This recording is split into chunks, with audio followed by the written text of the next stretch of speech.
Hey there, I am back with another deck review, and today we're going to be looking at Apocalypse playing cards from Tobias Vyseri. I spend a lot of time on the channel looking at a lot of the decks that are created by some of the really well-known creators out there, and I love the work they do, whether you get them on Kickstarter or otherwise. But once in a while, it's really cool to discover kind of a lesser-known artist who's produced playing cards. You'll see their work sometimes on places like Etsy or even personal websites, and that's the case with the Apocalypse playing cards that you see here. Tobias Vyseri is a graphic designer out of Canada and produced a few different decks, including this one here. When she reached out to me to get a chance to check out her decks, I was really excited to do so because I'd actually been looking at them myself and considering picking one up off of Etsy. So really excited to get to dive into this deck that gives an artistic take on the Book of Revelation from Christian tradition. Let's get right into it and see how she did. Now, starting with the tuck box, it has a relatively ordinary tuck box with just kind of a glossy finish, but lots of hints of the detailed artwork we're going to see inside, including the look here at the back design of the cards in those gold tones that is here on the front of the tuck box. Look more at those details in a second. The name of the deck is, instead of the front of the tuck case, is put here on the top with Apocalypse playing cards, as well as on the side. Other side, high quality linen texture. Even has a barcode at the bottom and a little bit of a description here on the back. So it definitely feels a little bit more like a tuck box you'd see on a retail deck. But some beautiful look at the inspiration here, as well as a peek at some of the court cards, aces, and pips that we're going to see inside. There's Tobias's website, by the way, if you're interested in picking these up for yourself. Interior of the tuck box, no printing of any sort. That finishes out the tuck box. So while this is relatively standard kind of feeling tuck box, don't let that fool you. There's some really cool artwork inside. We'll start out with the back design. So we saw this on the tuck box, but here it is as the back design of the card. So you get a black card with gold and then little hits of that kind of darker brown almost color in the back to give this kind of a little bit of a feel of depth. And it's a really ornate piece of art. Lots of scroll work all the way through the big central element and then the four corner elements as well. Lots of really fine detail and kind of has a nice depth. That little variation in color gives it, I won't say a 3D feel, but does feel a little bit more complex than like a standard line art deck. I really like the artwork that's done on this one. Has a very classic vibe to it, even if it doesn't go very heavy on the theme just yet. The one thing for me that does hit on the theme is a little tiny horse's skull here in the center. So a big prominent part of both the story of the Book of Revelation as well as the inspiration of this deck is the story of the four horsemen of the apocalypse. So the horse's head here in the center hints at that. By the way, that little skull in the middle is the one thing that keeps this back design from being a two-way back. So it is technically a one-way back, but not in any way that's too overly distracting. There's your back design. Nice thin poker borders on that one. Let's get to the faces, because this is where I think the best artwork's done. And we start with the two identical Jokers. So the story of the Book of Revelation is the story of the end of the world. And of course, in addition to all the demons and monsters that are fighting for the fate of humanity, there is of course the Christ-like figure as well. And that's who's depicted on the Jokers. So they are the same artwork on both of them, done in very bright yellows and brown tones here. Very cool look to the art style. I love how bold the artwork is. I get the angelic figure with the flowing hair, the wings off at the sides, and then has the sword in one hand. That comes, it's the sword that's said to come from Jesus's mouth in the Book of Revelation. And then the 7 stars in the other hand, representing the 7 different seals that were opened as part of the story. And it was said that those first 4 stars were actually the ones that held back the 4 horsemen of the apocalypse. And we'll see more of them as we go through the deck. But very, very cool look to the artwork. You get a sort of watermark image of the same design that you see on the back of the cards is done here as the watermark background for this one. And then swaps out the classic J's in the corner for just the little stars as well. So nice look at the artwork on those two identical Jokers.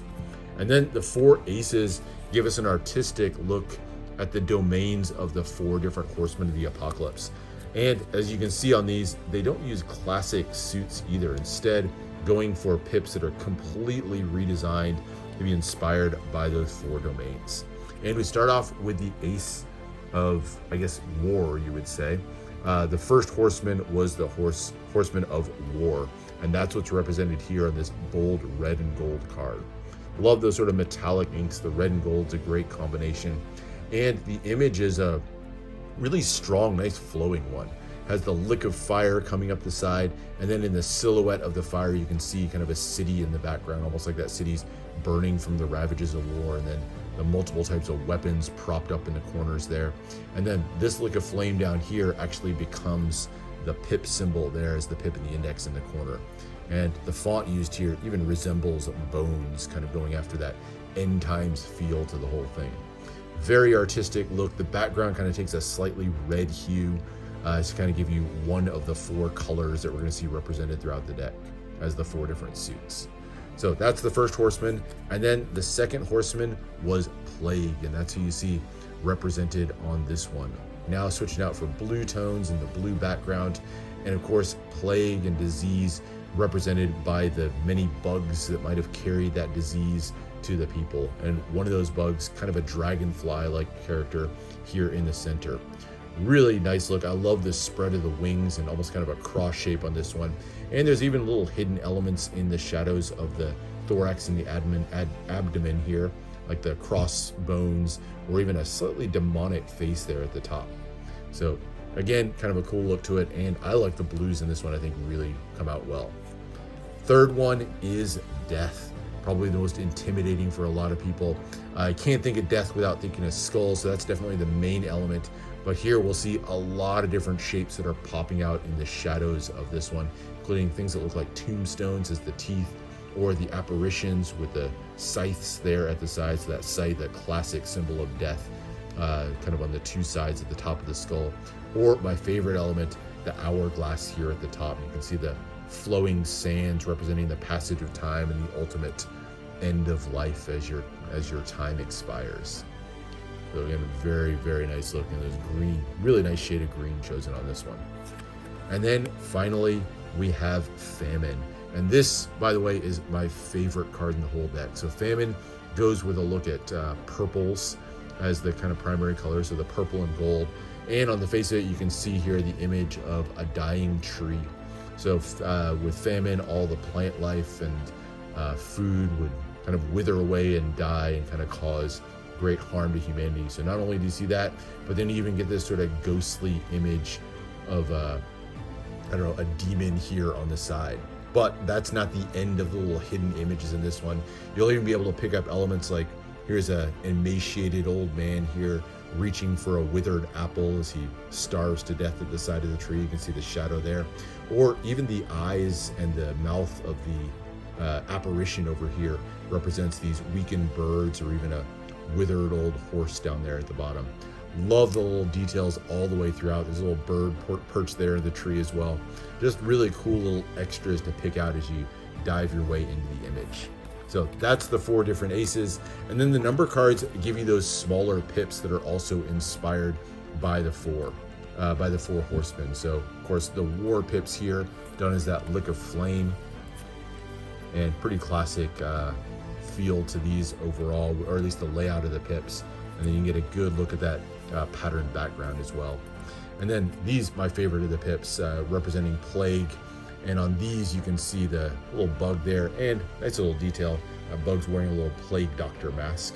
Nice little addition. So these are my favorite of the pips overall. And then you get a demonic looking skull representing death on the green cards. And finally, the withered apple there as the representation of famine. So I like that they didn't, she didn't really choose to use the classic spades, clubs, diamonds, hearts on this one. Instead, going with, you know, completely custom suits, if you will. I think that's a really cool choice on this one. And then we get to the court cards, and of course, you know, each of those horsemen is going to have their own minions, and so those are the ones that are represented on the court cards in the beautiful, vibrant colors that were chosen throughout the deck.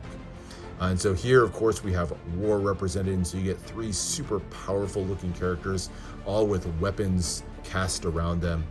So there's the Jack of Hearts, or Jack of War, I guess I should say. Very cool look to that one. And then the Queen of War kind of has that familiar female shape to it, so it is a female character.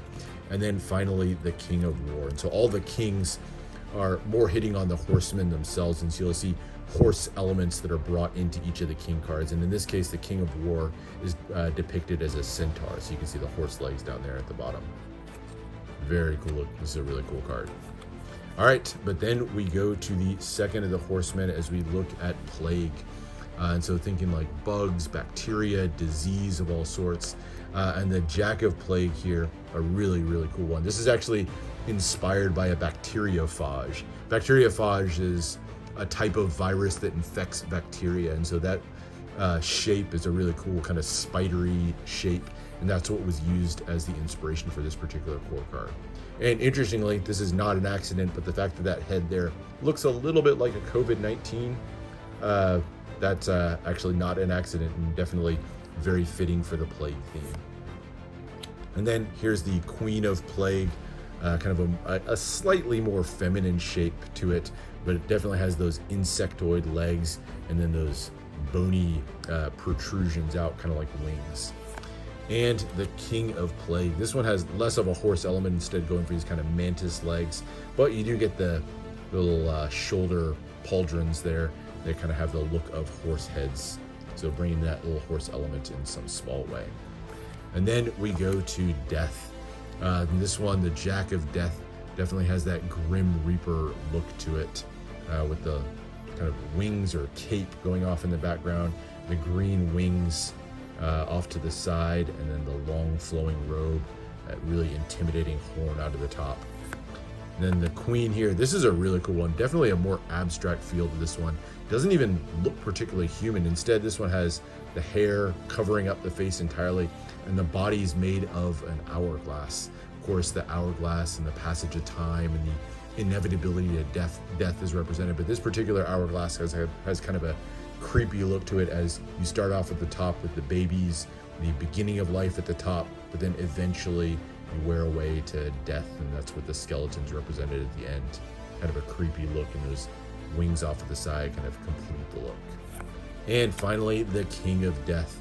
This is the only one where you see an actual horseman, somebody riding a horse, but here's Death riding on a pale green horse, just like in the Book of Revelation.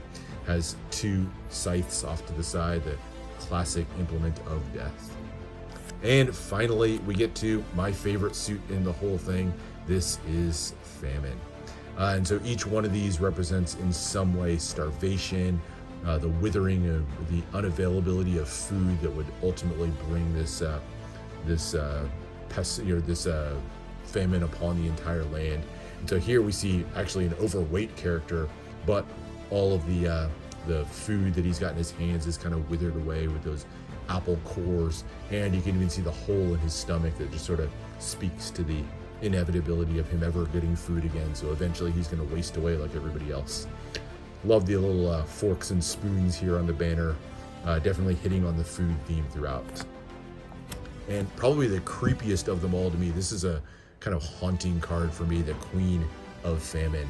This one, you can see she actually has cornucopias of food. So she actually has tons of food in her arms, but if you look really closely, you can see her mouth has been sewn shut. So even though she has all this food, she can't consume it, and just like everybody else is sort of fated to eventually wither away. You can see her empty stomach kind of symbolically represented there in the corner. She actually has a couple of forks there and knives going out kind of like wings around her. And then finally, the equine one of this one is the King of Famine. And this one has the kind of a reverse centaur, so it has human legs and then a horse's head. It's a very discomforting look to it. It's a weird look to this one, but still really cool nonetheless. And you can see the body here, that human body wasting away with the ribs collapsed in there. And then I really, in this one I particularly like how the mane flares out at the sides. Anyway, that is it. That is the last of the demons or the monsters that represent or that ride with the four horsemen of the apocalypse. And that is the deck. Now, as far as handling, maybe curious about that. These don't come from one of the big printers. These aren't like a USPCC deck. They're printed in China. They do have a linen finish on them, and surprisingly, they handle not too bad. You know, you're not going to confuse these with like a Cardamundi deck or a USPCC deck. but reasonably smooth, particularly if you want to use these for gameplay or something like that. Not too bad handling of a deck at all. So I was impressed with that. I was a little bit afraid when I saw the finish. I thought it was going to handle terribly, but while it's not amazing, this isn't a cardistry deck or anything. For gameplay, this is more than suitable. But anyway, that is it. That is the look at Apocalypse. A really cool deck, one worth checking out, especially if you want to use something a little bit different for gameplay. I love the unique take on the suits, and the artwork on those courts and the jokers, I think, really makes the deck something unique and special. Anyway, really cool to get a chance to check this one out. Thanks, Tobias, for sending this one out to me. I love the theme. I think you did a great job with it, and definitely one worth checking out. So I'll put a link down in the description. If you want to go look at it and pick up one of these for yourself, definitely recommend checking it out. And I'll also put a link if you want to read even more about the artistic inspiration and the design process of the deck. It's a really fantastic read, so if you want to read more, that'll be down in the description as well. But anyway, thanks for watching. Make sure to subscribe for more deck reviews, more unboxings. Let me know what else you want to see, and I'll see you for the next one.